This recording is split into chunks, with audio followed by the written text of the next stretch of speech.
El zumbido insistente de un teléfono vibró en el silencio estéril de la habitación, un sonido tan fuera de lugar como un grito en una biblioteca. Era el de Sara. El nombre de Derek brillaba en la pantalla, un rayo de traición en la tenue y fría luz. En ese preciso instante, nuestro hijo Tommy, de 5 años, se retorcía violentamente. Un torrente horrible de sangre y bilis salía de su boquita al cuenco de plástico rosa que yo sostenía. Su cuerpo se convulsionaba por el esfuerzo, cada jadeo era como un martillazo contra mis costillas. El teléfono volvió a vibrar, implacable y exigente. El aire estaba impregnado del ardor químico del antiséptico, un olor que hacía tiempo se había instalado en mis fosas nasales y se había instalado definitivamente. Era el olor a suelos blanqueados, alcohol isopropílico y un dulzor tenue y empalagoso que no pude identificar, pero que siempre asociaría con el miedo.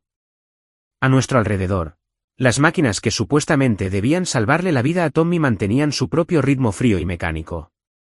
El goteo intravenoso sonaba con una lentitud exasperante mientras el monitor cardíaco emitía una cuenta regresiva electrónica constante, cada pulso era un segundo robado del futuro de nuestro hijo. Era una sinfonía de pérdida inminente, y yo era su director involuntario. Sentía el pecho como si estuviera revestido de hormigón, cada respiración era una lucha. Observé a Sara, mi esposa, mientras su pulgar se cernía sobre el icono verde brillante de respuesta en su teléfono. Todo mi instinto me pedía a gritos que soltara la maldita cosa, que tomara la mano de Tommy, que le ofreciera una palabra de consuelo al pequeño y tembloroso niño que libraba una guerra en sus propias celdas. Pero no lo hizo. Su atención estaba completamente centrada en la pantalla. Su mundo se redujo a ese único punto de contacto con otro hombre mientras su hijo, nuestro hijo, vomitaba su vida en una tina de plástico. La decisión se estaba tomando ahí mismo, en el espacio de esa vacilación. Una nueva oleada de pánico me invadió, fría y aguda. No era solo el cáncer, la quimioterapia, la sangre. Era el correo electrónico que leí esta mañana, el que ahora tenía grabado en mi mente. El aviso final de la compañía de seguros. Teníamos 48 horas para obtener la autorización para la siguiente ronda de tratamiento. 48 horas, o cancelarían su cobertura por completo, alegando alguna laguna burocrática sobre enfermedades preexistentes y terapias experimentales. Sin ella, estábamos perdidos. El cronómetro no solo estaba en el monitor, estaba en toda nuestra vida. Se levantó, las patas de su silla rozando el linóleo. Con una última mirada de disculpa hacia mí, no hacia Tommy, salió al pasillo, cerrando la puerta casi por completo tras ella. Su voz, cuando llegó, era un susurro bajo y conspirador, pero en el tenso silencio de la sala de quimioterapia, se oyó como un grito. «Yo también te extraño», murmuró, y las palabras me retorcieron el estómago. Miré a Tommy. Sus ojos, abiertos y vidriosos por la fiebre y el dolor, estaban fijos en la puerta. Me agarró la manga con una mano débil. «Papá», susurró con voz ronca. «¿Por qué se fue mamá?» No pude responderle. Las palabras se me atascaron en la garganta, un nudo de dolor y rabia. Su traición casual ante la agonía de nuestro hijo era una línea que jamás imaginé que pudiera cruzarse. Algo dentro de mí, algo que había estado suplicando, esperando e intentando mantener unida a nuestra familia fracturada, finalmente se quebró. La desesperación no desapareció, pero se cristalizó en algo duro y afilado. Resolución. Apreté suavemente la mano de Tommy. Le aparté el pelo empapado de sudor de la frente y esperé a que la enfermera entrara y desenganchara la bolsa de quimioterapia. Una vez que se acomodó y se sumió en un sueño profundo, salí de la habitación. Mis pasos resonaban con una determinación que no había sentido en meses. Rebusqué en mi gastada bandolera, evitando con los dedos la ropa de repuesto y el libro de dinosaurios favorito de Tommy, hasta que se cerraron alrededor del sobrenuevo de la compañía de seguros. Extendí la carta sobre el alféizar blanco de la ventana de la sala de espera. Saqué mi teléfono y tomé una foto nítida y precisa del párrafo condenatorio que citaba su negación. Luego marqué el número del abogado de la familia. «Bill, soy Marcus», dije en voz baja pero firme. «Necesito verte». «¿Ahora?» «Se trata de Sara. Necesito solicitar una modificación urgente de nuestro acuerdo de custodia. Es un caso de negligencia médica y de poner en peligro a un niño. Está saboteando activamente la atención de nuestro hijo». Escuché un momento, con la vista fija en la puerta de la habitación de Tommy. Tengo pruebas de que lo está poniendo en riesgo. Voy para allá. Seguía apoyada contra la pared del pasillo cuando regresé, con una leve sonrisa soñadora en el rostro mientras escribía. Verlo, tan pronto después de que nuestro hijo tosiera sangre, me heló la sangre. Caminé directo hacia ella, interponiéndome entre ella y su teléfono, obligándola a mirarme. Su sonrisa se desvaneció, reemplazada por un destello de fastidio. ¿Qué, Marcus? Antes de que pudiera poner una excusa o una mentira, le expliqué la nueva realidad. Tienes 12 horas, Sara, dije, manteniendo la voz serena, sin el infierno que rugía en mi interior. Ese es el tiempo que tienes para elegir. Puedes quedártelo. Señalé con la barbilla hacia el mundo exterior del hospital, el mundo donde Derek vivía. O puedes quedarte con nuestro hijo. No puedes tener ambas cosas. Mañana al mediodía necesito saber que has cortado todo contacto con él y que estás totalmente comprometido a salvar a Tommy. Si no, la próxima conversación será con mi abogado. Me miró fijamente, con la boca ligeramente abierta antes de torcerse en una mueca de incredulidad. No seas dramático, Marcus, se burló, guardando el teléfono en el bolsillo trasero como si yo fuera una niña en un berrinche. No es un juego tonto.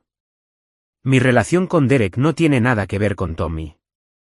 Tiene todo que ver con él, repliqué, bajando la voz hasta convertirla en un susurro áspero. Estaba vomitando sangre y saliste a atender una llamada de tu novio. Eso tiene todo que ver con él. 12 horas.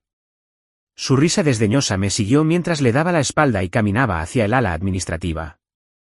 La rabia era ahora un combustible que me impulsaba a seguir adelante. Si ella no ayudaba, si estaba trabajando activamente en nuestra contra, tenía que saber cuáles eran nuestras opciones. Encontré la oficina de asesoría financiera del hospital y entré sin cita previa. Una mujer de rostro amable con una placa que decía señora Albrecht, escuchó pacientemente mientras le explicaba la inminente fecha límite del seguro. Lo entiendo, dijo con expresión comprensiva. Averigüemos su cuenta y veamos cuánto nos espera para el próximo ciclo de tratamiento si tiene que pagar de su bolsillo. Podemos hablar de planes de pago, solicitudes de caridad. Su voz se fue apagando mientras escribía, frunciendo el ceño. Qué raro, murmuró, haciendo clic con el ratón un par de veces más. ¿Qué pasa?, pregunté, con un nudo en el estómago. Giró el monitor hacia mí. Según nuestros registros, ayer se hizo un pago considerable de su cuenta de ahorros conjunta, pero no fue al hospital. Era una transferencia bancaria. Los fondos fueron redirigidos. Me quedé mirando la pantalla, con los datos bancarios flotando ante mis ojos. El corazón me latía con fuerza. ¿A dónde lo redirigieron? El consejero parecía incómodo. A una cuenta comercial, de Enterprises, LLC. Derek. Nos había vaciado los ahorros. Ni para ir de compras ni para unas vacaciones. Había canalizado el dinero que habíamos reunido para el tratamiento de vida o muerte de nuestro hijo, directamente al negocio de su amante. Ayer, mientras yo sostenía la mano de Tommy, ella aseguraba su futuro con él.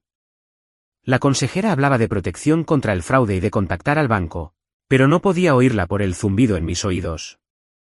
Salí a trompicones de su oficina, apoyándome en la pared del pasillo para recuperar el aliento. La traición fue absoluta, una campaña de tierra arrasada contra nuestro hijo y contra mí. No fue solo negligencia, fue sabotaje. Miré el gran reloj digital que colgaba sobre la estación de enfermeras. Sus números rojos brillaban con una claridad brutal. Eran las 4:17. El dinero se había esfumado. El seguro estaba a punto de vencer y la ventana para la siguiente ronda de quimioterapia de alta dosis de Tommy.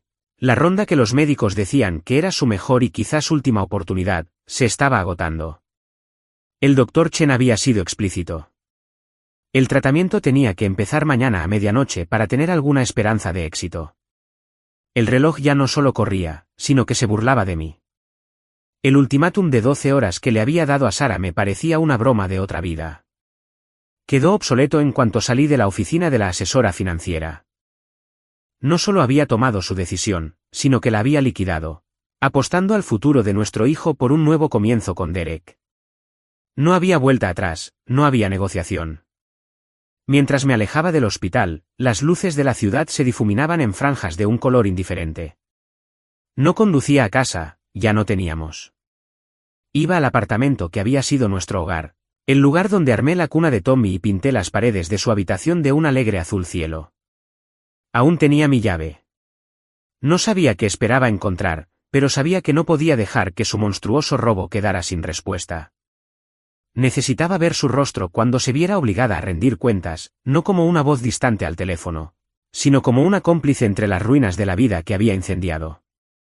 Cada luz roja se sentía como una afrenta personal, un retraso en la inevitable y sombría confrontación que me aguardaba. Mis manos aferraban el volante con tanta fuerza que mis nudillos eran montañas blancas sobre una pálida cresta. Ahora estaba operando con algo más que ira, un motor frío y despejado de absoluta necesidad. La vida de Tommy no dependía de la compasión de su madre, sino de mi capacidad para defenderme. Entré al apartamento con mi vieja llave. El clic de la cerradura sonó anormalmente fuerte en el silencioso edificio. El aire me golpeó primero. Estaba mal. Nuestro aroma compartido a detergente de vainilla y mi jabón de sándalo había desaparecido, completamente borrado y reemplazado por la dulzura áspera y empalagosa de la colonia de Derek. Flotaba en el aire como una niebla, una presencia invasora que se había instalado en la esencia misma del lugar. Entonces vi las cajas. Estaban apiladas en la sala, adornadas con el logo de una empresa de mudanzas, pero fue el dormitorio, nuestro dormitorio, el que asestó el golpe final y visceral. La puerta estaba entreabierta y la abrí. Nuestra cama seguía allí, pero la mitad del armario estaba vacío, y cajas de mudanza nuevas, sin desempacar, se apilaban contra la pared del fondo. Su ropa ya colgaba junto a la de ella. Un elegante y moderno reloj reposaba en su lado de la cama, donde había estado mi desgastado ejemplar de una novela de suspense hacía apenas una semana. No se había ido sin más. Lo había instalado en su casa, superponiendo su existencia al fantasma de la mía sin dudarlo un instante. Estaba construyendo un nuevo nido antes de que el anterior se enfriara, usando el dinero destinado a nuestro hijo moribundo como anticipo. Se me aclaró la garganta a mis espaldas y me giré. Derek estaba apoyado en la puerta de la cocina, con una sonrisa burlona en los labios. Era la personificación de la colonia, untuoso, seguro de sí mismo y completamente satisfecho de sí mismo. Sostenía una taza de café negro en una mano, acunándola como un trofeo. Mientras tomaba un sorbo lento y pausado, la inclinó para que pudiera leer el alegre texto blanco que la cubría. El mejor padrastro del mundo. El mensaje era tan audaz, tan profundamente cruel en su momento y contexto, que por un instante, me quedé mirando, sin palabras. No fue solo una carcajada. Fue una declaración de guerra. Fue un golpe calculado, destinado a desmoralizarme, a establecer su dominio en el territorio que tan a fondo había conquistado. Se regodeaba. Aquí, en el corazón de mi vida anterior, rodeado por la evidencia de su victoria, se burlaba del sufrimiento de mi hijo y de mi propia pérdida. Su sonrisa se ensanchó al ver el impacto. Estaba disfrutando de esto, absorbiendo mi sorpresa y mi dolor como el café en su insípida taza de celebración. Parece que tu marido está teniendo una crisis nerviosa, cariño, dijo Derek, con una falsa preocupación informal en su voz, dirigida por encima de mi hombro a Sara, que ahora aparecía detrás de él, a la sombra de la cocina. Entró sin más. Sara dio un paso adelante, colocándose ligeramente detrás de Derek, como si lo usara como escudo. Su expresión no era de disculpa ni de nerviosismo. Era dura, defensiva. Ya no es mi marido, Derek, lo corrigió con palabras tajantes y definitivas. Ni siquiera se habían presentado los documentos legales, pero en su mente, yo ya era un artefacto de una vida pasada. La furia que había estado conteniendo finalmente se desató, pero salió como hielo, no como fuego. Vaciaste nuestra cuenta de ahorros, dije con una voz peligrosamente baja. El dinero para el tratamiento de Tommy, se lo enviaste por transferencia. Sara se estremeció, la primera emoción genuina que le vi. Derek, sin embargo, simplemente se encogió de hombros. Era una inversión empresarial, dijo con suavidad, un préstamo puente. Tienes que ser astuto con los activos, Marcus. Estoy construyendo un futuro para ella, que es más de lo que tú has podido hacer. Lo ignoré, con la mirada fija en Sara. ¿Un futuro? ¿Qué futuro, Sara? Los médicos le dieron 48 horas de margen, el seguro se acabó. Ese dinero era su única oportunidad. No te atrevas a intentar culparme con eso, espetó, alzando la voz. Esto es lo que haces. Lo conviertes todo en cuestión de enfermedad, de dinero. ¿No crees que yo también estoy sufriendo? Creo, dije, interrumpiéndola, que Tommy ya casi no sabe de tu existencia. Pregunta por qué te fuiste mientras está conectado a una vía, pero veo que te has adaptado perfectamente. Echó la cabeza hacia atrás, con el rostro convertido en una máscara de amargo resentimiento. Los niños se adaptan más rápido que los hombres rotos, espetó. El silencio que siguió a sus palabras fue algo físico. Llenó la habitación, presionando mis tímpanos, más denso y sofocante que el hedor de la colonia de Derrick. Era un vacío donde todo el amor, la historia y la esperanza compartida que una vez compartimos se extinguieron, sin dejar rastro. La expresión petulante de Derrick y la mirada desafiante de Sara parecían deformarse y distorsionarse en él. Silencio aplastante. Formaban un frente unido, dos depredadores que habían separado con éxito a su presa de la manada y ahora admiraban su labor.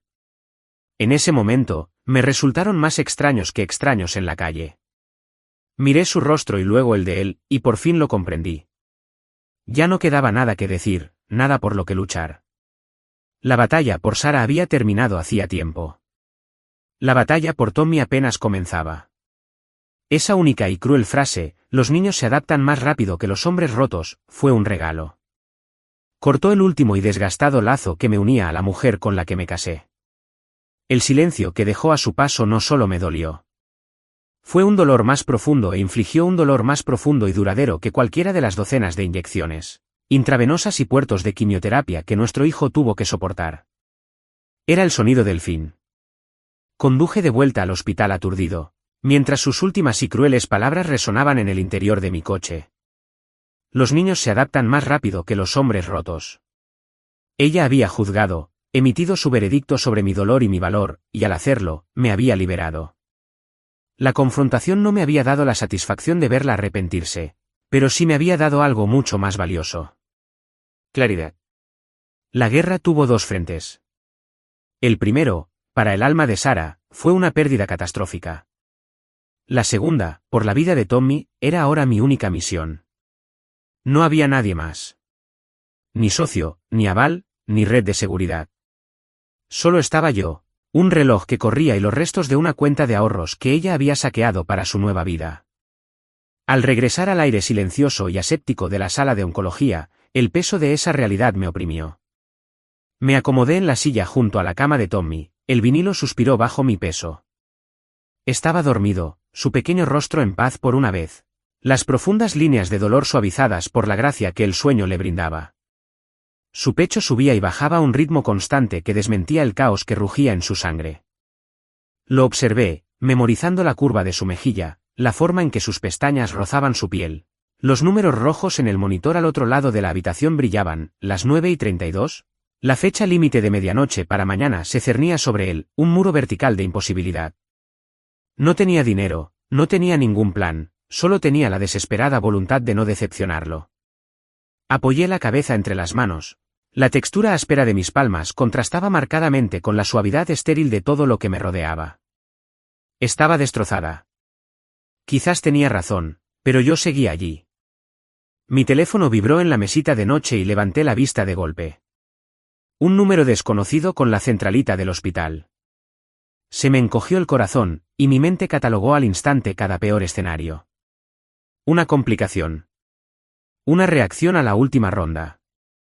El cáncer avanzaba más rápido de lo que creían. Busqué a tientas el teléfono, mi pulgar se resbaló 2 veces antes de poder contestar. Hola, susurré con voz tensa. ¿Marcus? Soy el Dr. Chen. Espero no llamar demasiado tarde. ¿Tiene un minuto para hablar? Su voz era tranquila y profesional, pero eso no calmó el frenético martilleo en mi pecho. Los médicos no llamaron casi a las 10 de la noche con trivialidades. El Dr. Chen, sí, ¿está todo bien? ¿Es Tommy? Me puse de pie, paseando por el pequeño espacio a los pies de la cama como si pudiera escapar de cualquier mala noticia. Todo está bien, Marcus.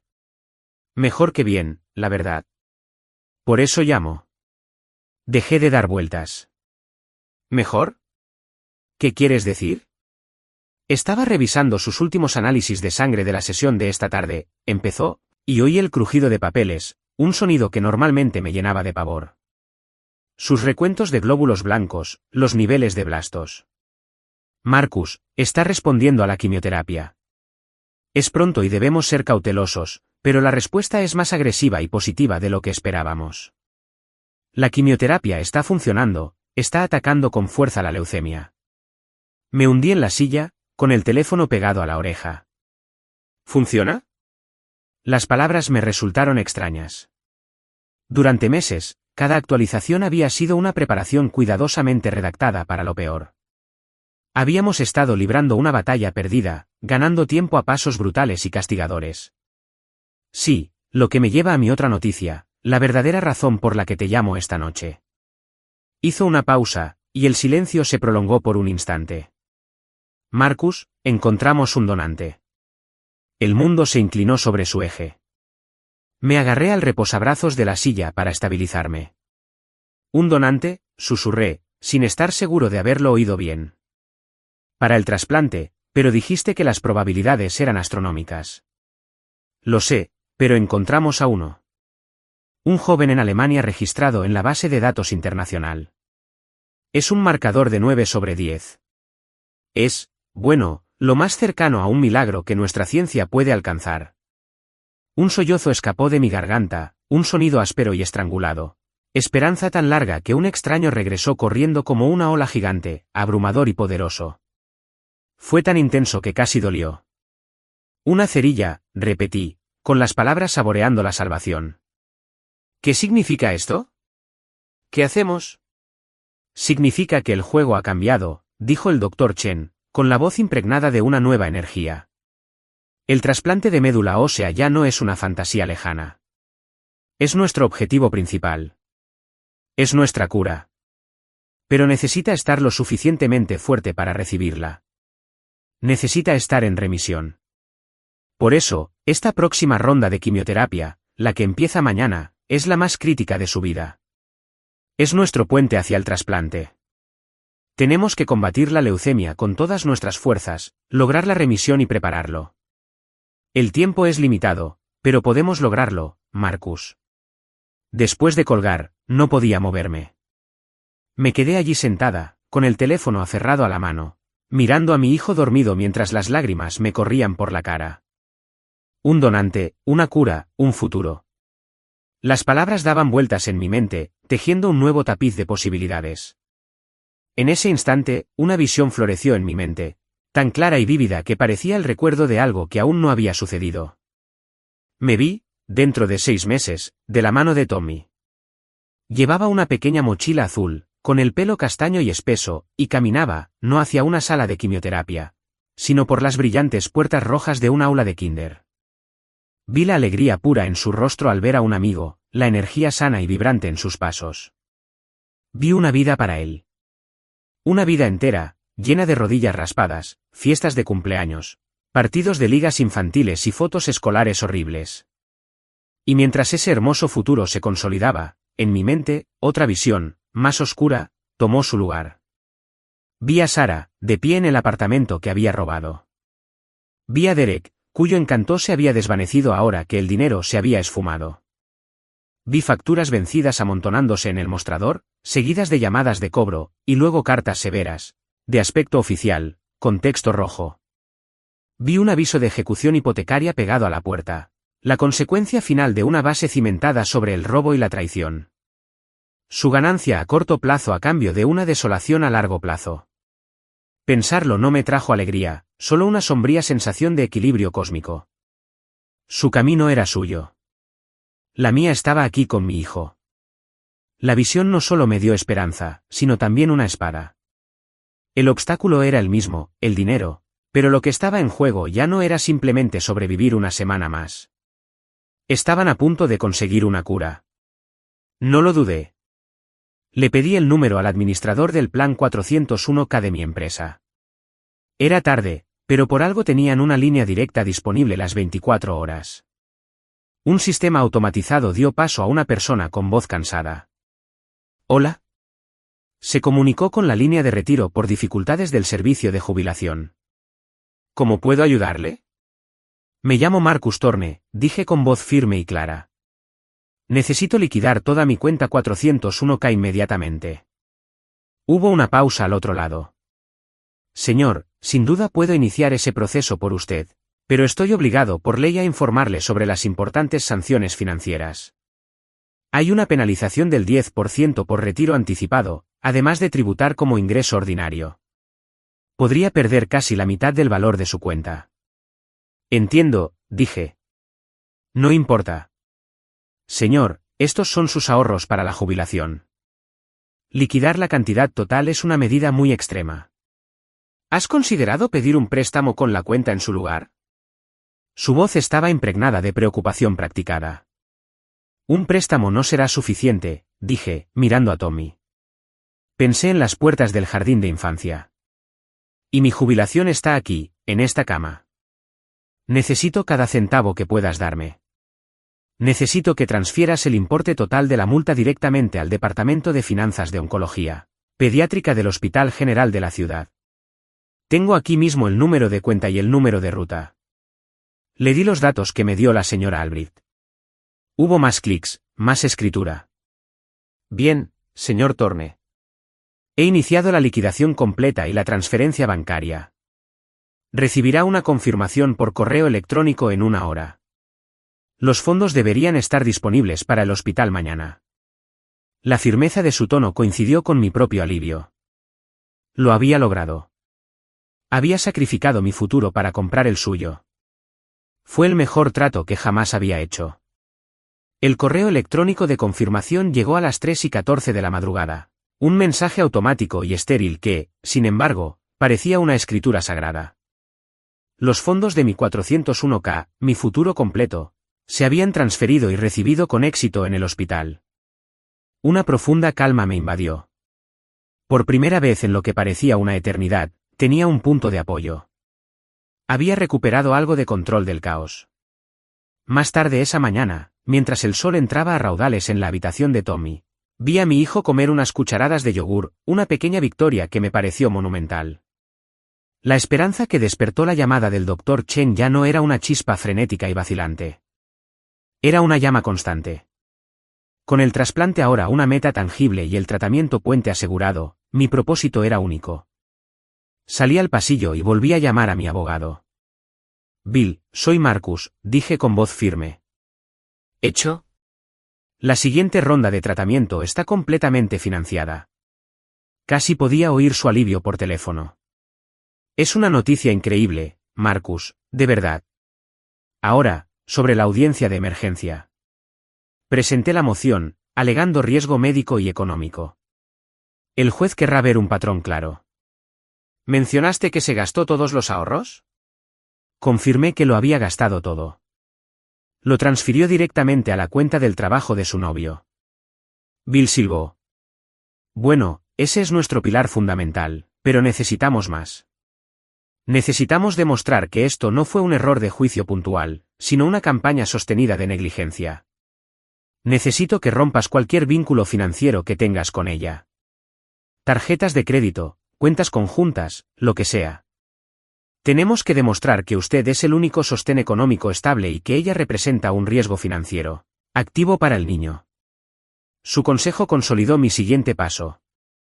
«Y Marcus», añadió con tono serio, «revisa su historial médico. Cada cita, cada receta, cada nota del médico. Busca cualquier cosa de la que fuera responsable y que se le haya pasado por alto. Necesitamos construir un muro de pruebas tan alto que no pueda saltarlo». Encontré los documentos en una caja de archivos que guardaba en mi coche. Reliquias de una vida que ahora parecía centenaria. El contrato de nuestra tarjeta de crédito conjunta, la que usábamos para la compra y la gasolina. La documentación de un pequeño préstamo con garantía hipotecaria que habíamos solicitado para una nueva caldera. Hacía 2 inviernos. Todo era testimonio de una sociedad que ahora era un lastre tóxico. Conduje hasta su apartamento. Apreté la mandíbula. No llamé. No escribí. Simplemente me senté en el elegante e impersonal vestíbulo, un espacio diseñado para impresionar a los visitantes. Y esperé. Cuando las puertas del ascensor por fin se abrieron y ella salió, riéndose de algo que Derek acababa de decir, su sonrisa se desvaneció en cuanto me vio. El rostro de Derek se endureció, su mano se movió posesivamente hacia la parte baja de su espalda.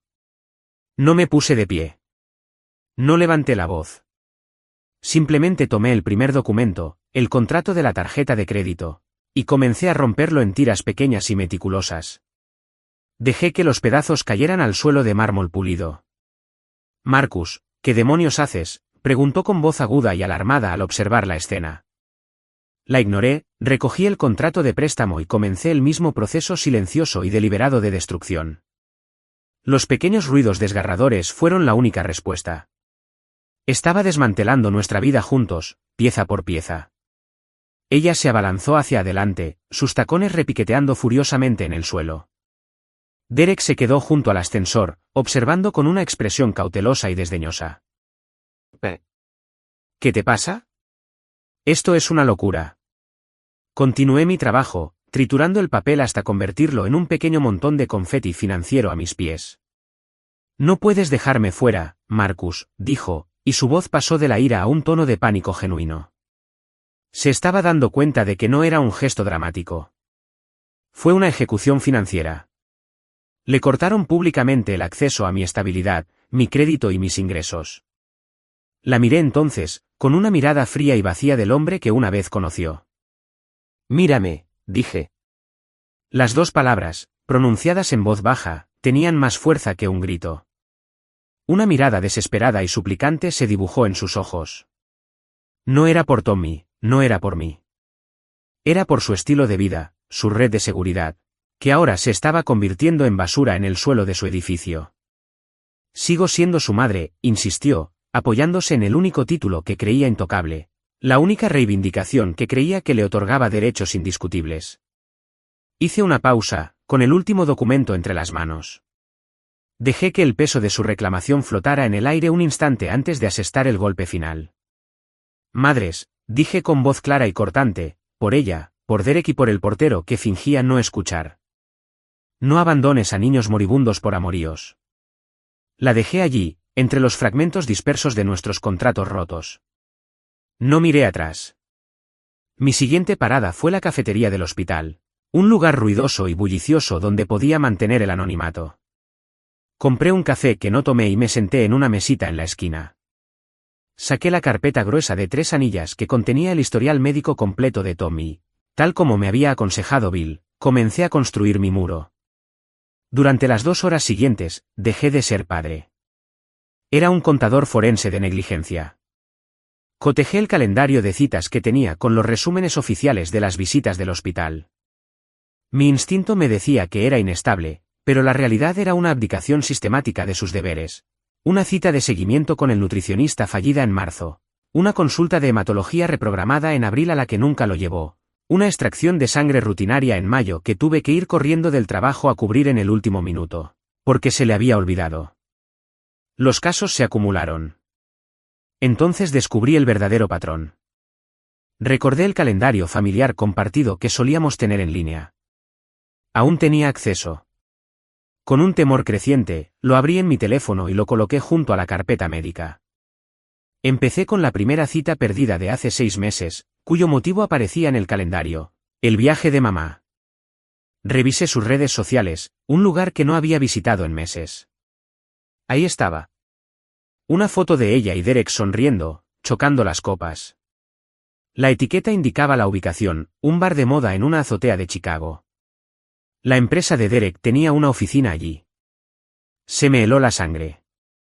Seguí investigando. Una sesión de fisioterapia perdida para Tommy en junio coincidió perfectamente con una escapada de fin de semana para ella, a Los Cayos de Florida. Una reunión crucial con el equipo de oncología en julio, a la que tuve que asistir solo por teléfono desde el trabajo, coincidió con la misma semana en que publicó fotos de un relajante viaje de trabajo con Derek a San Diego. Una a una, las piezas encajaron, formando un mosaico repugnante de engaños. No fueron solo 18 citas perdidas. Fueron 18 veces que eligió unas vacaciones con su amante en lugar de una visita al médico para su hijo enfermo. Me temblaban las manos al marcar el número de Bill. Lo tengo, dije con la voz llena de rabia. Está todo aquí. 18 veces, Bill, 18 veces faltó a sus citas. Y puedo demostrar que en cada una de esas citas, ella estaba de viaje con él. Hubo un momento de silencio atónito al otro lado de la línea. Dios mío, finalmente dijo, Marcus, esta es la clave. Esta es la prueba irrefutable de su constante negligencia en favor de su vida personal. Esto lo cambia todo. Tenía razón. Esta evidencia transformó el caso de una disputa doméstica complicada en un caso claro de poner en peligro a un menor. El tribunal ha actuado con rapidez con mi solicitud de emergencia, continuó Bill, con voz firme ahora. El juez ha programado la audiencia de custodia.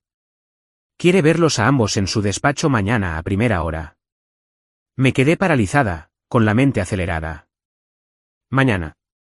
Espera, ¿a qué hora mañana?, pregunté, con una nueva sensación de temor. 8:30 en punto, respondió Bill. Mis ojos se dirigieron al tablero de horarios que había fijado en la carpeta médica de Tommy. Se me encogió el corazón. Allí, con rotulador negro, estaban las palabras que yo misma había escrito esa misma mañana. Última ronda de quimioterapia, puente al trasplante, viernes, 8:30 de la mañana. Los dos eventos más importantes de mi vida, la lucha por salvar legalmente a mi hijo y el tratamiento que lo salvaría físicamente, estaban programados para la misma hora. La elección nunca fue una elección en absoluto. Fue una amputación. A las 8 de la mañana del viernes, me quedé junto a la cama de Tommy, con el corazón roto en 1000 pedazos. Era tan pequeño en la cama enorme, con un puerto ya conectado en el pecho, sus ojos abiertos con la familiar aprensión que precedía a cada tratamiento. Las enfermeras se movían a su alrededor con una eficiencia gentil que yo solía complementar, tomándole la mano, contándole alguna historia tonta, prometiéndole un nuevo dinosaurio de juguete cuando todo terminara. Pero no podía quedarme. No pude ser quien lo acompañara durante el terror inicial de la quimioterapia, que comenzaba con su duro efecto. Tuve que dejar a mi hijo justo cuando más me necesitaba para librar una batalla que le aseguraría un futuro en el que me necesitaría. Papá tiene que ver a un hombre muy importante, susurré con voz ronca mientras le acariciaba el pelo.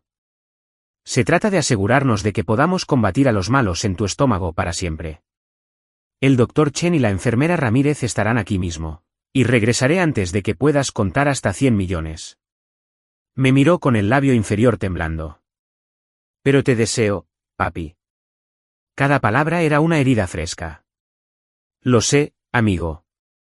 Yo también lo deseo, dije, forzando una débil sonrisa. Le besé la frente, un beso largo y prolongado, intentando volcar todo mi amor, fuerza y disculpas en ese único punto de contacto. Luego me di la vuelta y me alejé sin mirar atrás. Porque si lo hubiera hecho, nunca me habría ido. El juzgado familiar era un mausoleo de tonos beige apagados y susurros apagados y ansiosos. Olía a café rancio e indiferencia burocrática, un mundo aparte de la urgencia vital de la sala del hospital que acababa de abandonar. La tensión en el aire era un zumbido de baja frecuencia, una vibración colectiva de familias rotas y confianza destrozada. Mi abogado, Bill, un hombre robusto y sensato con un traje ligeramente arrugado, me recibió junto a los ascensores. Me sujetó el hombro con firmeza. ¿Estás bien, Marcus? Solo pude asentir, con la mente aún en esa habitación del hospital. Bien, porque hoy vas a ver una función ahí. Va a llorar. Hablará de amor y estrés. Intentará hacerte pasar por el villano. No reacciones. No le des la satisfacción. Mira al juez. Mírame a mí. Mira la mesa. Pero no la mires a ella. Hoy no existe. Solo existen las pruebas. Recuérdenlo. Entramos en el despacho del juez, una sala con paneles de madera que parecía más un juzgado que un despacho de abogados. Sara ya estaba allí, sentada al otro lado de una gran mesa de caoba. Era la viva imagen de la angustia maternal. Llevaba un maquillaje sutil, diseñado para resaltar sus ojeras. Llevaba un vestido gris conservador y un pañuelo pequeño y delicado en la mano. Su abogado, un hombre astuto con una sonrisa experta y comprensiva, le susurraba algo al oído. Levantó la vista al entrar, sus ojos brillaban con lágrimas artificiales. La función ya había comenzado.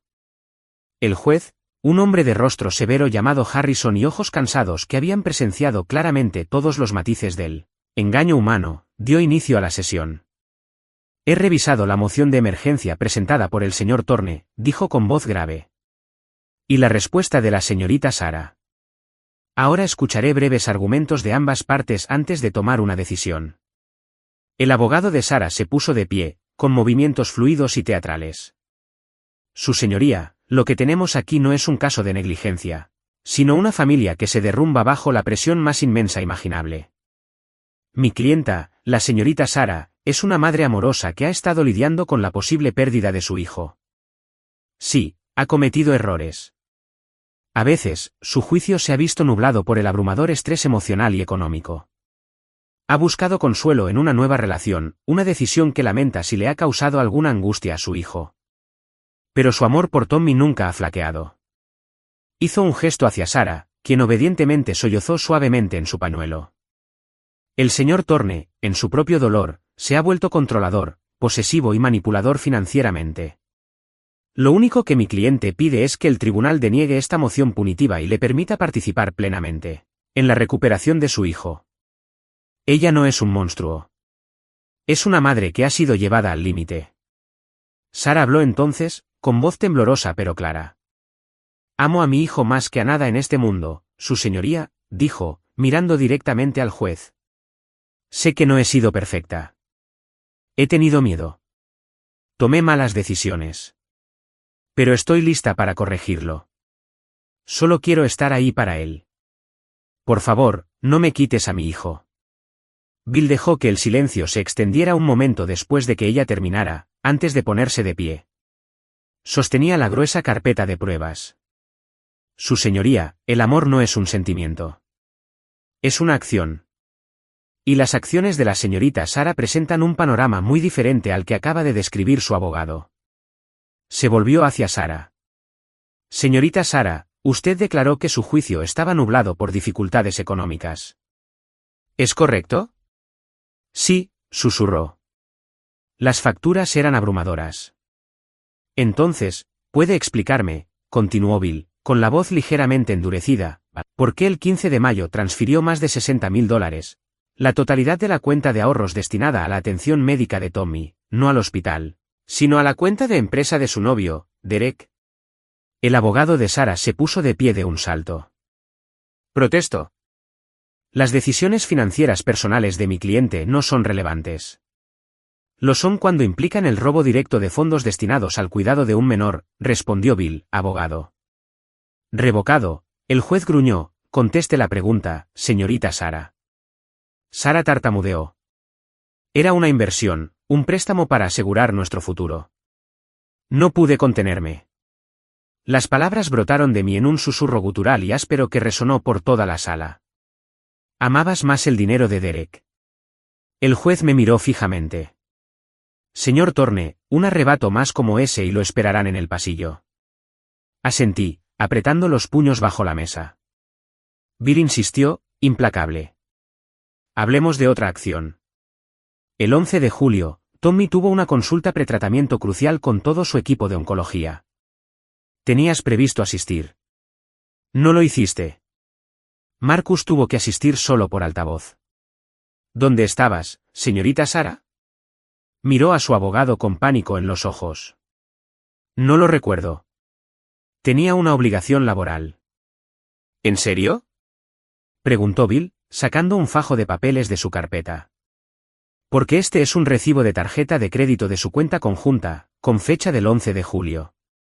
Es por un masaje paradisíaco en pareja y 2 margaritas en el bar de la piscina del Azure Resort en Cabo San Lucas. ¿Es esta tu firma? Colocó el papel sobre la mesa frente a ella. La sala quedó en silencio. Sarah miró su propia firma como si fuera una serpiente enroscada. Marcus está manipulando las cosas, gritó finalmente, con la voz quebrada. Está tergiversando todo. Lo único que se tergiversa aquí, señorita Sarah, es la verdad, dijo Bill con frialdad. Prefirió unas vacaciones en Cabo a las citas de quimioterapia de su hijo. Mientras su abogado intentaba recomponerse, tomé mi carpeta y me puse de pie. No dije ni una palabra. Me acerqué a la cabecera de la mesa y le deslicé un documento por la caoba pulida al juez Harrison. Era la confirmación de la transferencia bancaria de mi cuenta 401k al hospital. El juez la recogió, recorriendo la página con la mirada, deteniéndose en el total. Su expresión, ya sombría, se endureció. Bill proporcionó el contexto.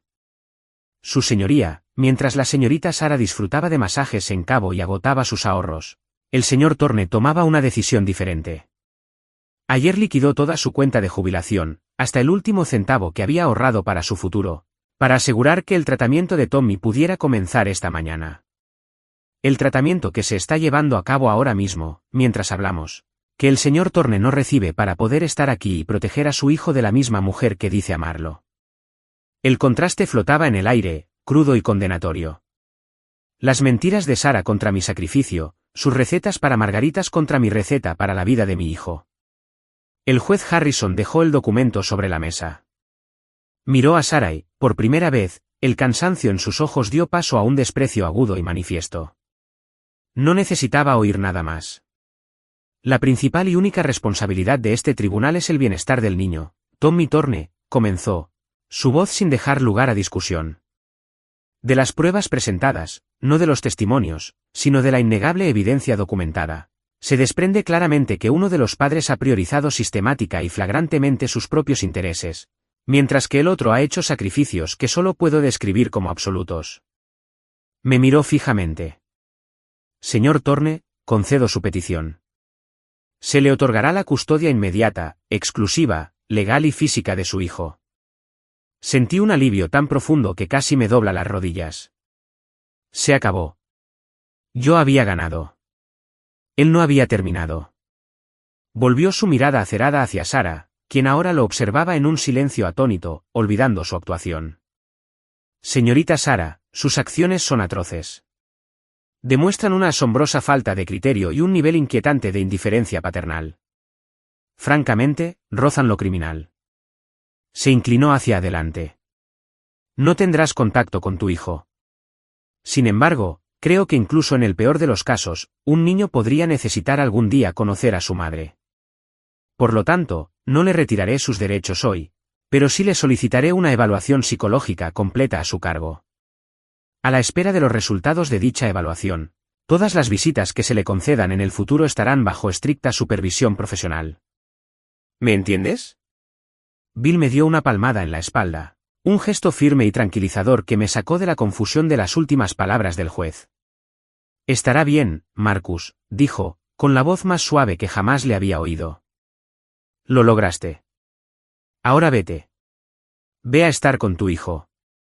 Asentí, un movimiento brusco e inconexo. Me sentí vacío, destrozado por la dura experiencia. La victoria no fue como una descarga de adrenalina. Fue una exhalación lenta, profunda y silenciosa que sentí que llevaba un año conteniendo. Salimos del despacho del juez y regresamos al pasillo beige. La pesada puerta de madera empezó a cerrarse tras nosotros, una última barrera entre mi nueva realidad y el desastre que dejaba atrás. Justo antes de que se cerrara, su voz, despojada de todo artificio y veneno, se coló por la estrecha abertura. Marcus. Se quebró al oír mi nombre, un sonido de pánico puro y puro. No era una exigencia ni una amenaza. Era el grito aterrorizado de alguien que acababa de darse cuenta de que el suelo había desaparecido bajo sus pies. Por un instante fugaz, me detuve. Cada instinto, cada jirón de la historia, cada fantasma de la mujer que una vez amé me impulsaba a dar la vuelta. Pero no lo hice. Mantuve la vista fija en la señal de salida al final del pasillo, esa brillante promesa roja de escape. Escuché el clic de la pesada puerta al cerrarse, un sonido definitivo y absoluto, que la encerró con sus decisiones. Luego me marché. 6 meses después, el sol me calentaba la cara y el aire olía a sal y protector solar. Los únicos pitidos estériles provenían de un camión de helados lejano. Me senté sobre una manta en la arena, observando a Tommy. Su pelo, antes fino y desigual, Había vuelto a crecer en una mata espesa y rebelde que le caía sobre los ojos cuando reía. Era un torbellino de energía frenética, propio de un niño de 5 años, cavando una zanja enorme y compleja alrededor de un castillo de arena torcido. Usaba una pala amarilla brillante para librar una alegre batalla individual contra la marea, gritando de alegría cada vez que una ola rompía sus defensas y llenaba su foso con agua. Sus médicos lo habían declarado en remisión total hacía un mes. El trasplante había sido un éxito brutal y aterrador. Y aquí estaba, sano y salvo, cubierto de arena y vivo. Tan increíble, milagrosamente vivo. Mi vida era una tranquila rutina de dejar a los niños en la guardería, revisiones médicas que ahora eran aburridas y redescubrir la sencilla alegría de la presencia de mi hijo. La vida de Sara, por lo que pude deducir a través de algún que otro correo mal dirigido o algún breve correo electrónico de su abogado sobre los términos de su inminente régimen de visitas supervisadas, se había desmoronado de la forma más previsible. Derek, el hombre por quien había perdido todo su mundo, desapareció en el momento en que sus tarjetas de crédito fueron rechazadas y el fondo de mi 401k liquidado se agotó. Dejó atrás una serie de cuentas al límite y una dirección de reenvío que no llevaba a ninguna parte. El banco finalmente embargó el apartamento que no podía permitirse sola, y las notificaciones oficiales de quiebra, según su abogado, se acumulaban en casa de sus padres como hojas de otoño. Una pequeña parte de mí debería haberlo disfrutado, pero no sentí nada más que una pena distante y clínica. Mi venganza nunca tuvo como objetivo su destrucción. Se trataba de la supervivencia de Tommy. Justo entonces, se olvidó de su castillo y corrió por la arena para derribarme, haciéndonos caer a ambos sobre la manta entre un torbellino de extremidades y risas. Y lo oí. Un sonido que creía que nos habían robado para siempre. Era una risa sincera, profunda y desde el fondo de mi ser, sin dolor ni miedo. Era el sonido de la felicidad pura y sin complicaciones. Lo abracé fuerte, el sonido me envolvió, sabiendo con absoluta certeza que algunas de las mayores batallas de la vida no terminan con el estruendo de una venganza estruendosa, sino con la silenciosa victoria de la risa de un niño contra el rugido del océano. Mientras lo veía correr de vuelta a su castillo, un pensamiento me invadió, tan sereno y claro como el cielo azul. Podría haber alargado la lucha durante años, enterrándola en gastos legales, atormentándola con cada victoria, haciéndola sufrir como ella nos había hecho sufrir a nosotros. Podría haberme dedicado a arruinarla, pero mi energía era un recurso finito, y Tommy la necesitaba toda. Al final, el castigo más profundo que podría haberle infligido no fue un acto de agresión, sino la desaparición.